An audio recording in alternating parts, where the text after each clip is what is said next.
Então, nosso roteiro de hoje será micoses superficiais, escabiose, tungíase, miíase, a dermodecidose e a larva negra cutânea.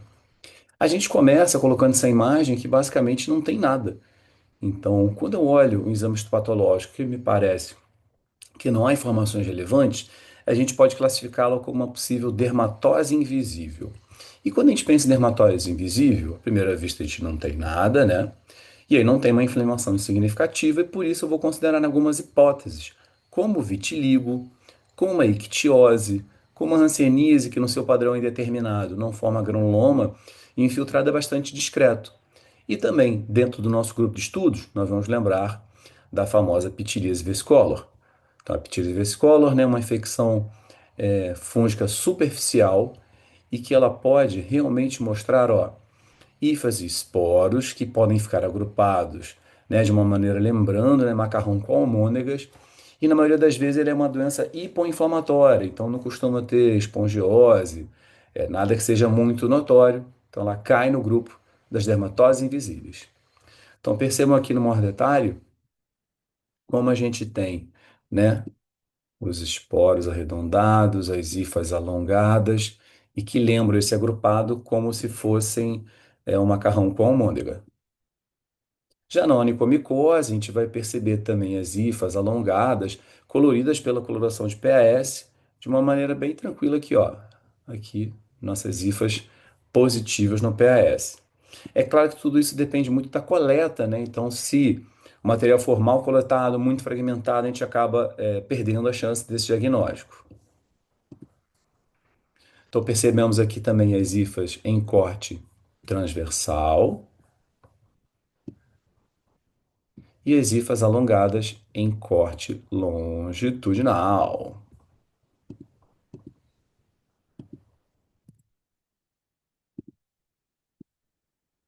Já na dermatofitose, ela normalmente é mais inflamatória. Então eu vejo um padrão, né, de dermatite psoriasiforme, espongiótica, algumas vezes até com edema da derme superior e algumas pústulas com neutrófilos.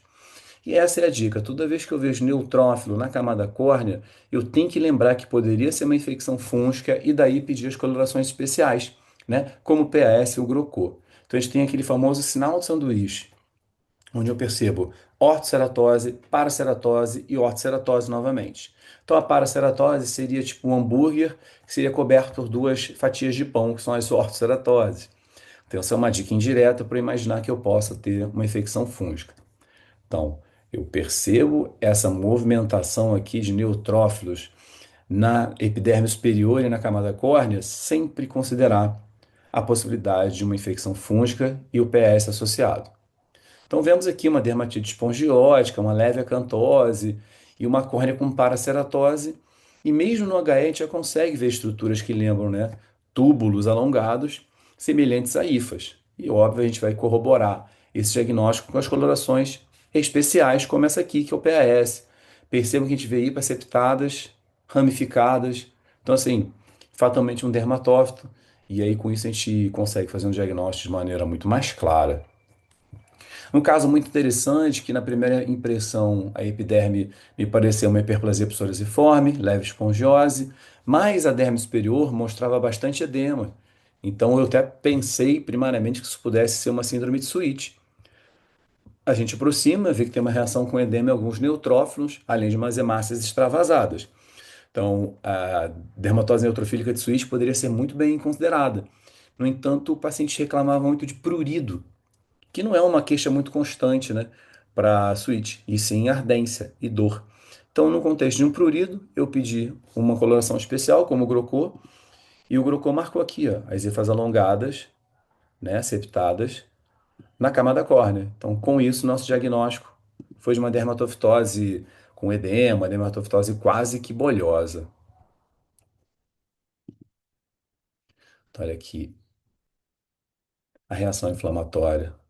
Quando eu vejo uma reação inflamatória que basicamente é superficial e profunda, com muitos linfócitos eosinófilos, já começa a pensar nas infestações cutâneas. Beleza? E aí eu vejo uma grande quantidade de eosinófilos junto com linfócitos perivasculares e às vezes padrão intersticial. Então eu vou sempre considerar a possibilidade de uma infestação, entender que eu tenho que olhar todo, né, o epitélio, e na camada da córnea eu já vejo aí, né, uma estrutura acarina, né, em meio a essa paraceratose. Então, obviamente, é sempre bom pedir cortes seriados, porque a gente vai encontrar, né, na camada da córnea os ovos e as fezes da escabiose. E assim, esse resto de cutícula do ovo pode se enovelar, lembrando um rabo de porco. Então, esse sinal do rabo de porco é muito característico, vamos dizer assim, da infecção pela escabiose. Perfeito? Então, olha aqui um detalhe de várias estruturas acarinas numa dermatite psoriasiforme espongiótica que eu aproximo e vejo delicadamente aqui o rabo de porco. Vamos mostrar para vocês, ó, essa regiãozinha aqui.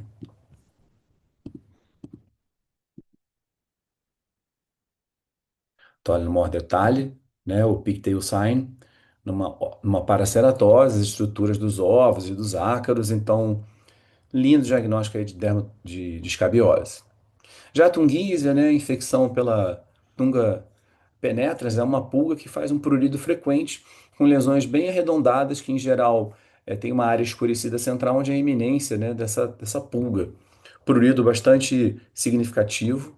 E a gente vê que se fizer biópsia, nós vamos perceber uma estrutura uma estrutura da pulga, né, com um esqueleto quitinoso bastante específico, né, bem grosseiro, e aqui dentro as estruturas musculares e gastrointestinais e pulmonares. É uma estrutura muito grande. Eu acho que a melhor dica para pensar nisso, quando você vê essas estruturas, é o tamanho enorme, com uma parede quitinosa bastante espessada. Diferente da miíase, né, que normalmente o subtipo mais comum é Dermatobia hominis, e ela pode ter esses padrões clínicos como furuncular, cavitário e migratório. A reação inflamatória é semelhante, com muita produção de linfócito eosinófilo. Só que é uma estrutura menor, o material quitinoso é mais fino, ele também pode ter umas espículas, as quais são usadas para se prender na derme, né? Eu vou mostrar para vocês. Então aqui é uma foto da larva que foi clivada mesmo, né? Então assim, de uma maneira bastante bonita, a larva clivadinha aqui transversalmente. O detalhe de uma lesão exulcerada, né? Você vê aqui a derme com a estrutura da larva. Eu vou mostrar aqui para vocês aqui as áreas onde tem as espículas. E vocês percebam aqui, olha como é que o tamanho da parede estrutural quitinosa é muito mais fina comparativamente com o da tunga. Então, isso é uma boa dica para fazer a diferenciação entre essas duas entidades. Então, de novo, aqui é o maior detalhe. Aqui vou marcar para vocês também as espículas. Espículas fininhas que, em geral, a tunga penetrans não apresenta. Já o Demodex, vocês têm que lembrar muito bem que ele é uma população natural da pele da face. Então, todos nós temos Demodex e, em geral, ele não causa doença. Mas sim, em alguns momentos que ele esteja em aumento, né, dentro do infundíbulo piloso ou do infundíbulo da glândula sebácea, ele pode trazer uma reação inflamatória, linfosmocitária, às vezes neutrofílica, interferindo na própria rosácea ou na demodecidose. Então, a gente consegue ver aqui no HE uma estrutura, né, alongada, com essas sobre-reentrâncias aqui no infundíbulo do pelo e aqui num corte transversal, várias estruturas de Demodex. Aqui tem até um detalhe, como se fosse a saída, né, do Demodex aqui no poro, bem pequenininho. Esse ácaro aí também é bastante frequente na nossa face.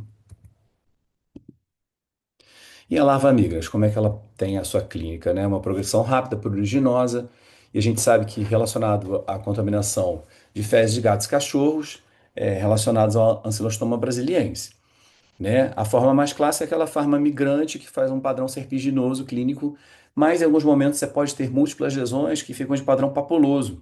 Então, região glúteo, né? Se eu sentar em algum lugar desprotegido, ou no dorso. Normalmente, quando eu tenho, sei lá, algum trabalho que eu coloco algum peso nas minhas costas e aquela estrutura estava ao tempo e, porventura, passaram cachorros ou gatos ali. Então, as formas clássicas, né? Ele tem serpiginosas e aqui várias lesões serpiginosas que podem evoluir e até fazer um padrão bastante papuloso.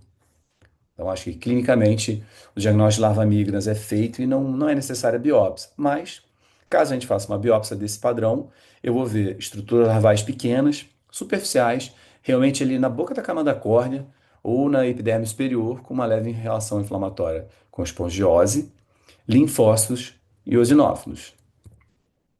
Então, aqui encerramos a nossa conversa sobre infecções superficiais e infestações. Espero que tenha sido de bom proveito.